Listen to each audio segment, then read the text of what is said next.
Hello everyone, and welcome back to the channel. And today we're going to be looking at LEGO's most recent gift with purchase. That's going to be set number 40567, the Forest Hideout. This 258-piece set is a remake of a very old classic LEGO set, that being set number 6054, Forest Men's Hideout. So a slight change in the name there, and it's honestly quite impressive. This, I believe, is still currently available with purchases over $150. However, it's probably going to be gone by the time this video goes up. These promotions tend to go really fast.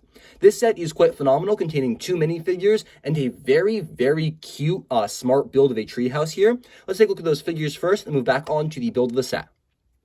The minifigures in this set aren't terribly interesting, which is a tiny bit of a shame. The hair and face for this character do not look like they belong in this set at all. It's a very basic city expression for a female character. It really doesn't look all that great. And then the torso print's honestly really nice to see reimagined here. There's a very nice belt design with some kind of hashtag scoring and then some stitches and a very nice collar design. No printing on the arms or legs, but you do get a tiny bit of back printing there. No alternate facial expression, but there's some nice texturing as well. It's a very basic Forest minifigure, which is what you'd expect when it's a remake of a classic 90s set. So it's really cool to see it here, but I honestly would have loved maybe a tiny bit more detail or something slightly different. One of the reasons why I would have really loved to see a better torso print for the other character in the set is because it's the exact same torso for this character here. No alterations whatsoever. And it's a little, I don't know, lazy, it feels like, because they shouldn't have the exact same clothes because they're different characters. I mean, even down to the printing on the belt, it's not really my favorite, but this character does have a very nice bow and quiver design. He's got the exact same back printing as the previous character, so I'm not going to take the quiver off. He does have the very nice Robin Hood cap with the feather in it, which is nice to see returned, and he has a much better facial print, one that looks much more in place for what you'd expect to see someone who's living in a treehouse and robbing from the rich to give to the poor. It's a very good facial print. Love those sideburns. This character looks great. I just wish, the female counterpart had some better detailing, kind of more in line with what you see here. The only part of the model that's not stored inside the treehouse design is going to be this little target right here. This is to practice whoever is holding the bow and quiver, so they can shoot little arrows at it. It's a very nice print, not a sticker. There are no stickers in this set, and it's accomplished with a pretty cute design, honestly, to get it to stand up on its own. Aside from that, though, everything else is actually inside the Forest Men's Hideout. Well, Forest Hideout, excuse me. There are 2 printed shields right here with the reindeer insignia, and I really like the way that looks. Very reminiscent of the classic castle sets. The exterior contains a small little mushroom toadstool right here, and then a bouquet of flowers as well. And these plates are actually really ingeniously put to hold together the front of the set, because that's where the junction of the plates is. There's also a small design for I guess this is a pine tree, supposed to be. On the outside, there's also a silver spear clipped here for the forest people to take and use to defend themselves. There's also a ton of foliage and green leaf bits all over the set, kind of camouflaging the actual design. The exterior over here, this is the more castle-like part with some stone masonry bricks, and then it's got a very nice blue tiled roof, which you can lift up if you want, though I don't think you're supposed to. And then it's slightly cut off, but moving up, you can see there is a red flag as well, some more parts to the tree. Nothing too special up there, though. It's very basic.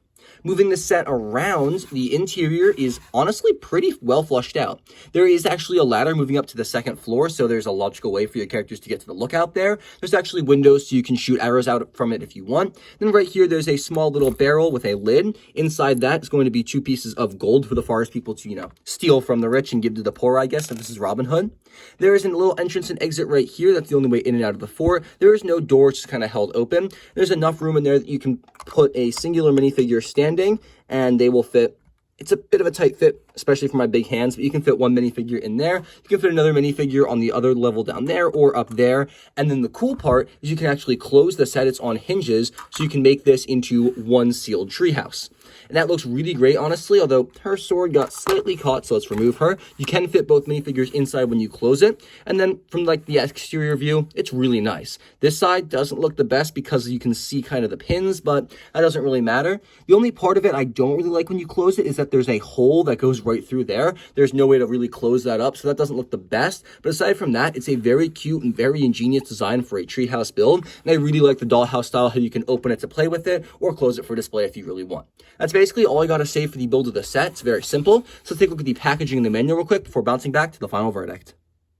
The box for the set is very simplistic, taking inspiration from the original LEGO boxes, meaning it's all completely in yellow with no background whatsoever, just a couple of rolling hills. It looks great, and it's really nice to see the classic design. Very interesting, the set is marketed for 18 years and up, even though it's a very basic and small set. You have the 90 years of play logo there, and then Forest Hideout castle system, a callback to the original design that LEGO used to use for their boxes. We have an actual size for the minifigure up top, which is not something you would have seen back then. Some pictures of just the characters kind of playing on the side there. And on the back of the set, it shows every kind of image possible. We have like all the little designs, the characters kind of fighting it out. There's a sword, it shows you the dimensions, the interior, everything kind of displayed there. It's a really nice looking box, and it's really cool to see this like modern take on the classic design. The instruction manual is one of the vertical types with a pretty nice bound design. It's got the same 18 years up design right here. Thankfully, this does not use the absolutely atrocious new 2022 manual designs, which you'll see in my Minecraft video coming up very soon. On the back, we have a very scary looking pig with an advertisement for the Rebuild the World. On the inside, surprisingly, there's no information about the original set that this is like remaking, which I would have expected, honestly. In the back, there's a parts list, but an advertisement for this set after the parts list, which is interesting. Not sure why they did that, but no other advertisements, nothing else. It's a very basic manual. Overall, I have to give this set a solid 10 out of 10. For a free promotion, it's remarkably good. You get almost 300 pieces, honestly, with some really great printed shield designs, some pretty good remakes of classic minifigures, although it's a bit unfortunate they both have the exact same torso print. Would have liked a bit more variety there, but the set itself is a very solid build. It's also phenomenal for adult collectors who might have had the original version of this when they were kids. It's really great to see a classic remake, and it comes along at the perfect time. You can get this and pair it very well with the new Lion's Castle that just got revealed as well, so that's awesome. Happy 90 years to LEGO. I mean, you guys earned it. It's been a long time coming, and 90 years of play is a huge accomplishment. So all I got for you guys today. Make sure to tell me what you want to see reviewed next in the comment section down below. I'll be sure to get to that as soon as possible. Thank you all so much for watching. Have a fantastic and safe rest of your day. I'll catch you all in the very next video.